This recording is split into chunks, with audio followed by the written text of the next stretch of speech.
एक गांव में एक चुड़ैल का साया था। वो चुड़ैल रूप बदलने में माहिर थी।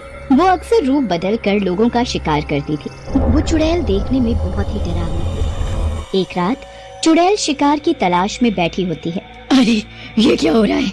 अब तो गांव वालों ने घर से निकलना ही बंद कर दिया है। अगर ऐसे ही रहा तो मैं तो भूखी ही मर जाऊंगी। मुझे कुछ तो करना होगा। चुड़ैल भूख बर्दाश्त नहीं कर पा रही थी। वहीं दूसरी तरफ एक भूत जो उस जंगल में रहता है, वो अपना हुलिया बदलकर एक इंसान के रूप में गांव में अपने लिए एक दुल्हन को ढूंढने आता है। आज तो मैं अपने लिए लड़की ढूंढ कर ही रहूंगा, और अगर नहीं मिली तो किसी भी औरत को उठा कर ले जाऊंगा। ये सोचकर वो गांव में तलाश जारी करता है। उसी समय एक औरत घर से बाहर निकलकर सूखे कपड़े ले रही होती है। तभी चुड़ैल उसे अपने पंजों में दबाकर उड़ जाती है। भूत छिपकर ये सब देख रहा होता है। मुझे लगता था कि दुनिया में सबसे बुरा और बदसूरत मैं ही दिखता हूँ। ये चुड़ैल तो मेरे से भी कई गुजरी है। भूत उस चुड़ैल का पीछा करता है। चुड़ैल उस औरत को अपनी टूटी फूटी झोपड़ी में ले जाती है। भूत देखता है कि वो चुड़ैल उस औरत को कच्चा ही खा जाती है। मजा आ गया। आज तो बड़ा ही स्वादिष्ट भोजन खाने को मिला। अब अच्छी नींद भी आएगी। ऐसा कहकर चुड़ैल सो जाती है। अगर मैं इस चुड़ैल से ही शादी कर लूं तो क्या दिक्कत है? शादी के बाद मैं और ताकतवर बन जाऊंगा, और ताकतवर होने की वजह से मैं भूतों का राजा भी बन जाऊंगा। मेरे पास ताकत न होने की वजह से किसी ने भी मुझे भूतों का राजा नहीं बनाया। ऐसा कहकर भूत वहाँ से चला जाता है। अगली रात चुड़ैल के जाने के बाद भूत झोपड़ी को बहुत ही अच्छे से सजा देता है और उसके आने का इंतजार करता है। थोड़ी देर बाद चुड़ैल आती है और झोपड़ी के अंदर जाती है तो सजावट देखकर बोलती है, अरे वाह, क्या ये मेरी ही टूटी फूटी झोपड़ी है? यकीन नहीं होता किसने इसे इतने अच्छे सजाया है। ये सब सुनकर भूत आदमी का रूप ले लेता है और उस चुड़ैल के सामने आता है। ये सारी सजावट मैंने तुम्हारे लिए की है। तुम बहुत सुंदर हो। जब से मैंने तुम्हें देखा है तुमसे शादी करना चाहता हूँ। क्या तुम मुझसे शादी करोगी? चुड़ैल भूत में बदले हुए आदमी को प्यार से देखती ही रहती है। क्या ये सब तुमने मेरे लिए किया है? मुझे विश्वास नहीं हो रहा है। सही में तुम मुझसे शादी करना चाहते हो? बिल्कुल सही, मैं तुमसे शादी करना चाहता हूँ।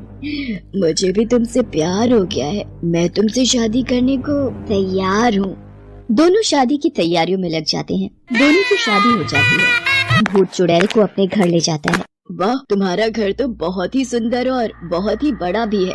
ये किसी महल से कम नहीं है। मगर इतने घने जंगल के बीच में ऐसा महल कैसे? और तुम तो इंसान हो तो तुम जंगल में अकेले क्यों रहते हो? तुम्हें तो सबके साथ रहना चाहिए। क्या बात है? मुझे कुछ ठीक नहीं लग रहा है। जब चुड़ैल इतनी सारी बातें पूछती है तो वो भूत घबरा जाता है और अपने असल रूप में आ जाता है। अब दरअसल मैं एक भूत हूँ, मैं कोई इंसान नहीं हूँ। मेरे पिता भूतों के राजा थे। किसी साजिश की वजह से उनकी हत्या हो गई। मैं भी उनकी तरह भूतों का राजा बनना चाहता हूँ, पर मेरे पास कोई भी शक्ति नहीं है। इसलिए किसी ने मुझे भूतों का राजा नहीं बनने दिया। इसी वजह से मैंने तुमसे शादी करने का मन बनाया।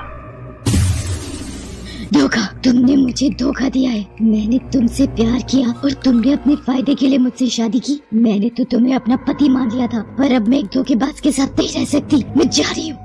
तभी चुड़ैल के पति को मारने के लिए वहाँ बहुत सारे भूत आ जाते हैं।